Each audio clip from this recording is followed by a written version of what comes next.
Thank you for joining Vulnerability Reimagined. Today on Unpack That, we're joining our guests and we are talking on the topic of if vulnerability was a superpower, what would yours be?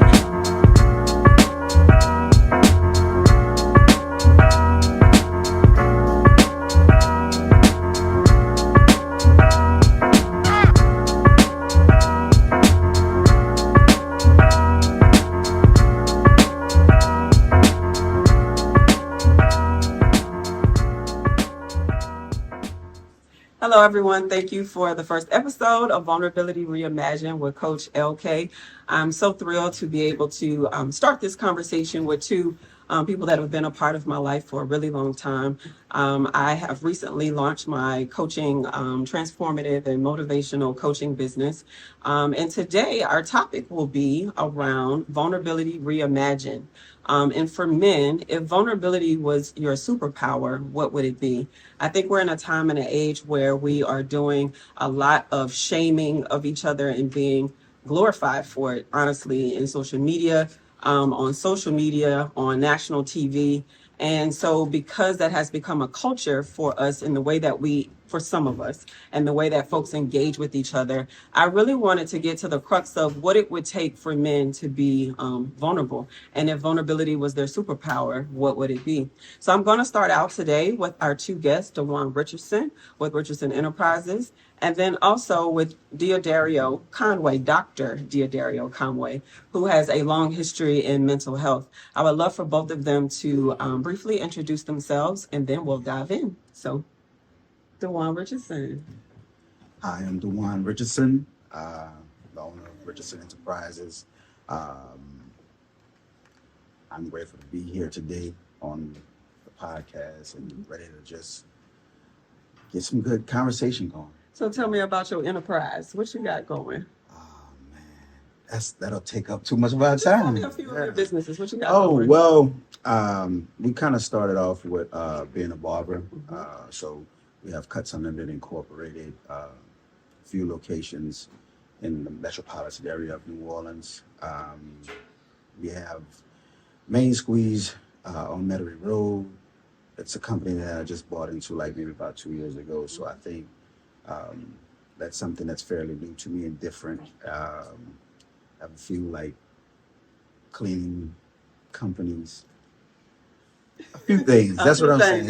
It's a lot going on, but for the most part, like I said, I'm a serial entrepreneur, and if it's something that I need to connect with somebody on, I think I utilize the businesses as a way to be as connected with people. So Thank you.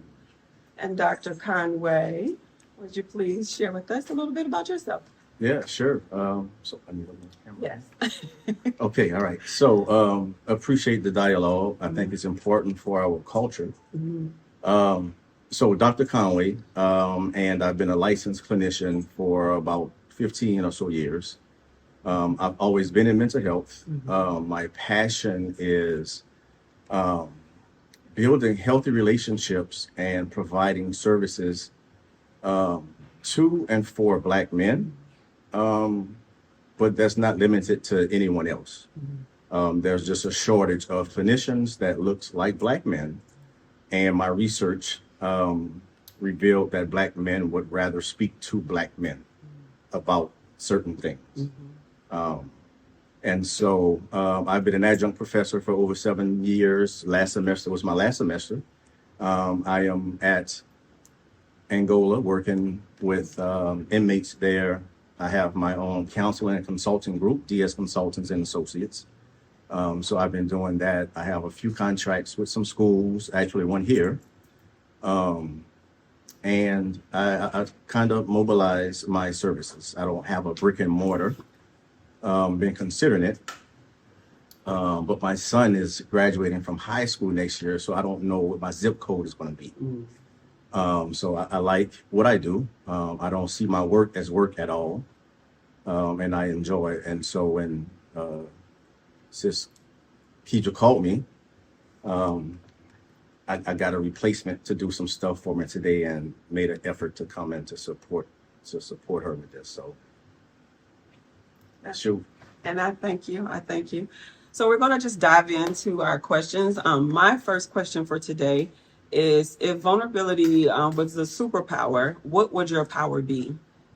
And what would be your superhero name in the sense of using your superpower? So what would your superpower be? Either of you can go first. Okay, so I don't want to use love because Diddy got a lot of stuff going on. He call himself love. I think. Let's see. Do I have to name myself an emotion? No, you don't have to name yourself an emotion. For a superpower to reimagine vulnerability, I would like to think that I have a certain level of emotional regulation and emotional intelligence. Clinically, we call it emotional quotient, like intelligence quotient, IQ, we call it EQ. I like to be able to identify exactly what it is that I'm feeling, and that's emotional intelligence. And then emotional regulation is, what do I do with that afterwards? So for example, if I'm angry, do I fight, or do I go to the rage room and break some objects there? Mm-hmm. Or do I begin to journal or clean or channel that anger in a way that's more positive and pro-social and productive?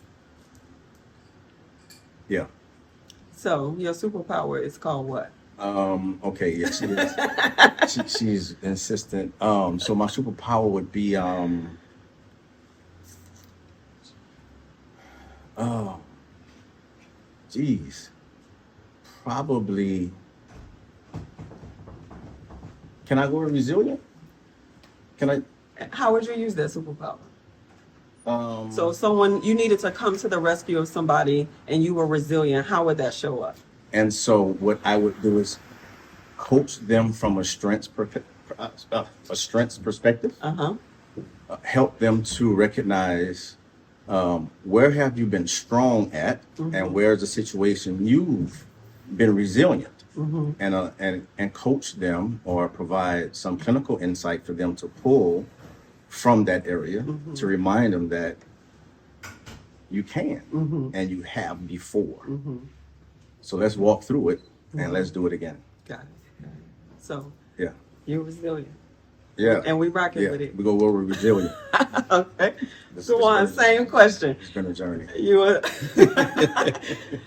What's your superpower? I would say that I'm a vote. I think that's more of my actions, as well as like the way I retain my information or retain other people's information. Like I think that's kind of like where I'm at. I like to offer up myself as a way of being there for people, as well as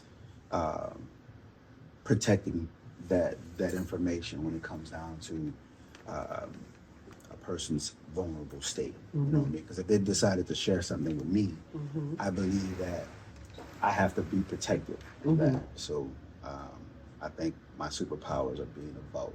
A vote. So yeah. Locking down people's emotions and secrets. Gotcha. You don't have to worry about it coming out from me because I don't want anybody letting off my information. So yeah, that's where I would be. Good stuff. So I'm gonna come back to you. So if that's your superpower, what's your kryptonite? What's the thing that takes your power or make you feel, with vulnerability, you feel like you're unprotected? So as a superhero, what would be the thing that would leave you open and feeling unprotected? What would be your kryptonite?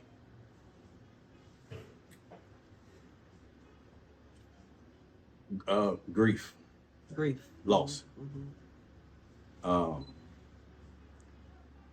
So I've always considered myself focused, determined, unwavering focus, always had a strong sense of self, always had direction, always possessed leadership. In 21, I got thrown off balance, off of all of that. I lost my mom, my dad, and my best friend of 40 years within 8 months. And then I divorced in the 12th month. So all those are life-changing events for any one person to endure. And so it was an immeasurable amount of grief that I avoided for several reasons. The vulnerability piece, trying to get through my dissertation, be there for my children, manage my team. So I neglected myself. But through that, it tore me up, flipped me upside down, like nothing that I've seen before. So that's why resilience would be the name, because of the journey that I've been on and where I am today. And I feel like if that didn't break me, I can't be broken.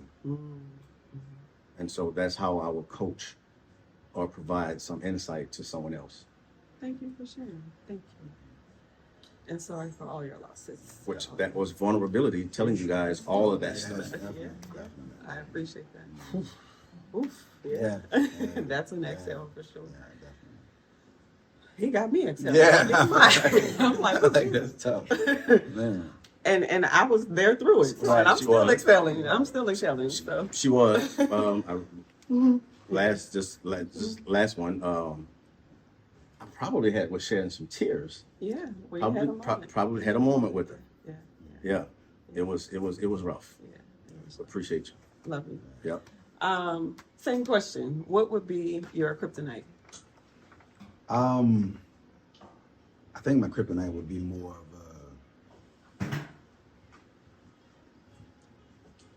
of the same as my superpower.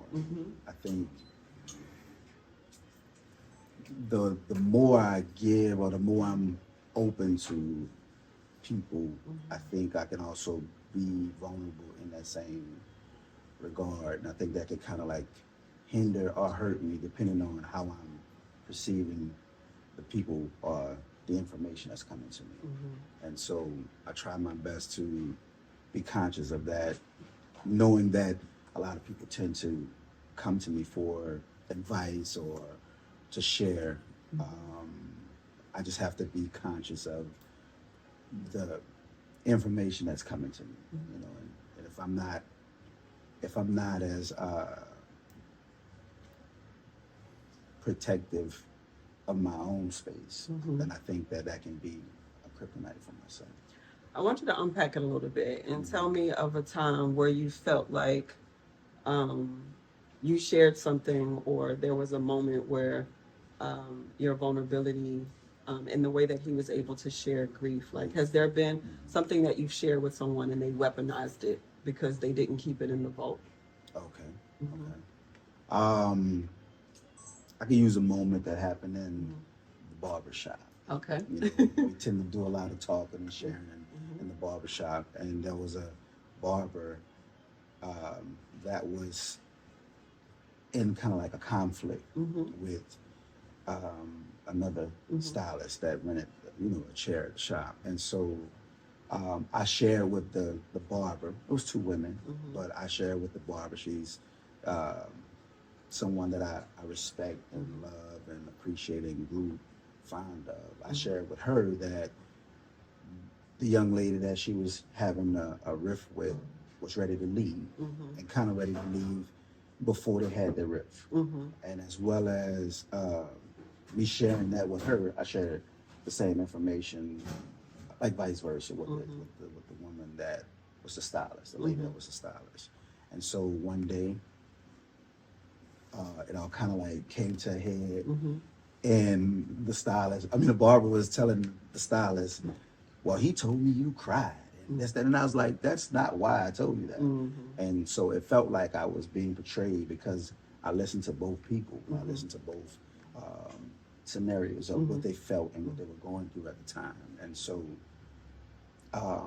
it went a little bit deeper and made it seem as though I was like talking behind the young lady's back. And I was like, I wasn't doing that. Like, I was just only trying to be a leader in that moment to kind of like maybe express to the barber, like, hey, you could be a little bit more of be a little bit more compassionate about this young lady's situation, because it was during COVID and everything was going on. She was dealing with COVID. The young lady's mother was dealing with COVID. So it was like a lot of pressure and tension that was going on. But I thought that I was doing the right thing by expressing, hey, she cried, and I think that's enough. You can kind of like back off for a little bit or what have you. And she was leaving anyway, so it was a moment where she just started going crazy. It was like, I felt like she was throwing me under the bus, which, I mean, I didn't understand at that time that it would hurt me or make me feel that way. And I kind of lost my cool. I did. But nothing where it was physical or anything like that. It was just more of a, I can't believe you're treating me this way because we're supposed to be close. So that's why I learned I have to be conscious of the information that I'm putting out as well as what I'm receiving, because it's not going to always go the way I have it envisioned in my head. So, yeah. And this was my last question, but a segue from your question is listening to you say that, it was a woman. What can we do as women to curate and make sure that we're creating a safe space for you as men to be vulnerable? What could that look like for you guys? So my dissertation looked at the psychosocial impact that Black males endure as a result of police killings of unarmed Black men. And so it was a qualitative study where I interviewed 26 Black men across East Baton Rouge Parish from different walks of life, from medical surgeon to shade tree mechanic to a barber to an attorney. So I wanted to cover all grounds of all Black men. And so the themes that came out, which is part of the requirement to write, we didn't have a safe place to talk. They felt, not even with their wives or their partners, it would be weaponized against them at a later point. And society, I think, and some families have conditioned us to believe if we cry, then we're weak. If you laugh, then you're goofy. And so we've been conditioned to only be able to express anger, and that does us no good if we don't know what to do with the anger. So as a woman, ask, how are you? But not out of a formality. Sincere, how are you doing today? How was work? Because work is hard for you all too. It's difficult for us too. Especially as an entrepreneur, he can't afford to miss a beat at all. As a single father, an entrepreneur, and an executive director, I can't skip a beat either. That's right. Not at all. Even during the grief, I just told I couldn't skip a beat. And then once we share that, then comfort that. Be affectionate. Listen critically. Listen intentionally, and listen actively. And that simply means you are hearing and listening to not rebut or to not react or respond. You're listening to allow him to get it out. And then don't judge once he gets it out. And accept that. And then reaffirm and reassure him that, hey, I understand. Because empathy is, you put it on my shoes now. And so everybody just took a deep breath because of my 2021, right? Put on my shoes for that year. That's empathy. When you really understand what a person is expressing or what they have going through. Do that without being judgmental or biased because he's a man. And show him that it's always safe. And you're not going to air that sort of laundry in any circumstances or in any other spaces. Yeah, I think that helps. Thank you. Same for you, D. I think he said a lot. He said a lot of what I was going to say. Yeah. But for the most part, I think the biggest thing is to express the way, not necessarily just express the way, but express like how you feel as well. Like, because I mean, I know for men, we learn how to operate. We learn how to do things based off of how we're taught and what's going on in the households. You know, we're raised by women for the most part. And I think know that we want to make sure that you're protected. You know what I mean? Like, just like really feel that, feel that idea of, I know he's telling me something or expressing whatever it is that's going on in his life or in the day, but just know that, like, really like feel that feeling that I'm being protected. Like, his ultimate goal is to protect me. Like, sometimes men don't know how to express who they are, what they want to accomplish. And it takes a strong woman, or just a woman that's loving. She don't necessarily have to be strong. She just can be a woman. And she learned how to cultivate him as a man. You know what I mean? I think the biggest thing from my experiences is learning how to, well, from looking at it from a woman's perspective, me learning how to show up when it's time, and prayerfully that she's respectful enough to, you know, reciprocate that. You know, I think that's super big. You know what I mean? I kind of like the affection part too. Like, I think as I'm getting older, I think most of my idea of love from, you know, the early stages of me growing was, you know, I had to feel the affection, or I had to like make sure that really I was trying to provide that more than anything. And I forgot that I needed that to be reciprocated. You know, and I think sometimes women forget that they have to love on their man, like physically. I mean, it doesn't necessarily have to be sexual, but it could be more just a touch, intimacy, just something that makes him feel like you see him. He feels seen. He feels seen. Yes. He's wanted. He's desired. And I think most of the time that's kind of like the disconnect when it comes from like that vulnerable state. And I think it's important. I think, you know, a lot of what you guys have been saying today is grief takes over. We have trauma. We have a whole bunch of things that we ourselves haven't dealt with. And so it's really hard to be able to, if you're not articulating it. You know, I tell people all the time, you can't hold people accountable for unarticulated wants, needs, and desires. And so there's times that we create narratives in our heads about what someone should or should have done for us that we've not yet articulated. And so we're holding them hostage or weaponizing against them because, in our minds, because they're with me, they should know. And so a lot of times I think curating spaces, like when brother was talking about us, one day we just took a drive around LSU and we was just in the car and just had like a very sincere conversation with each other. So like you also have to be intentional about it.